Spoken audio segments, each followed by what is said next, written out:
નમસ્કાર. વાવથરા જિલ્લાના લાખણી તાલુકાના લવાણા ગામે વાલ્મીકી સમાજ દ્વારા સામૂહિક ભોજન સમારંભ અને સમરસતા સંમેલનનું આયોજન કરવામાં આવ્યું.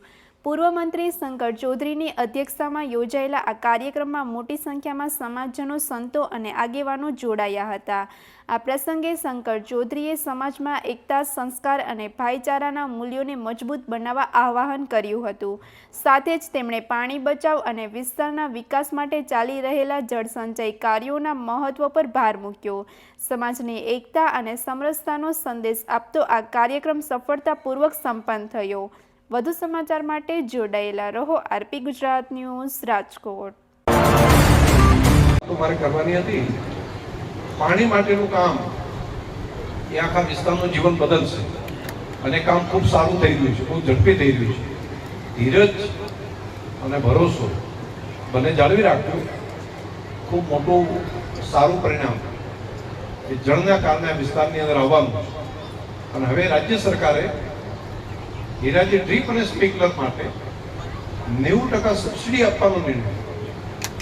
આપણા ખેતરમાં આપણે ડ્રીપ અને સ્પ્રિંકલર વાપરીએ. માનનીય મુખ્યમંત્રીશ્રીને પણ અમે વિનંતી કરી હતી અને એમને માયાળુપણાથી આ વાતને ખેડૂતોના હિતમાં સ્વીકારીને 90% સબસિડી આ ઇતિહાસમાં પહેલી વખત છે.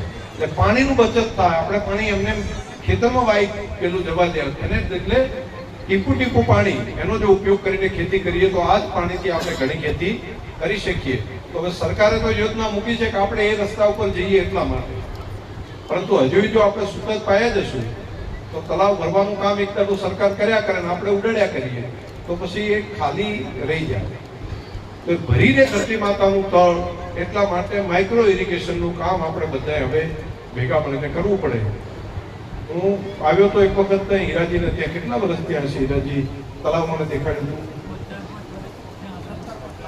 ના 17માં તો આવ્યો તો પણ પહેલા ને કિરણસિંહ ને તો બરાબર લખો શાસ્ત્રીજીને ત્યાં હું આવ્યો તો, અને તે દિવસે આ વખતે શાસ્ત્રીજીને ત્યાં જવાનું મારે બાકી રહી ગયું, એટલે મારે બાકી રહી ગયું. પણ વૃક્ષારોપણનો કાર્યક્રમ જયારે કર્યો હતો ને એ ટાઈમે પણ એ આવ્યા હતા. તમે તળાવ સરસ મજાનું કીધું હતું અને તે દિવસે કહેતા જો એક આ તળાવ ભરવાનું અમારું થઈ જાય ને, ડોક્ટર સાહેબ ને બધા તે દિવસે વાત કરતા હતા ને તો એ તળાવે ભરવાનું કામ ધમધોકાર ચાલુ, ખોદવાનું તો અમે ડેરી દ્વારા પણ એ કામને હાથ ઉપર લીધું છે. બસ કરો, કામ અડીને જ હતું. બિલકુલ સરસ. અને તળાવ નથી, ડેમ છે. ડેમ થઈ શકે એવો છે. બસ ભગવાન બધાને શક્તિ આપે, બધા આગળ વધો. બોલો ભારત માતા કી જય.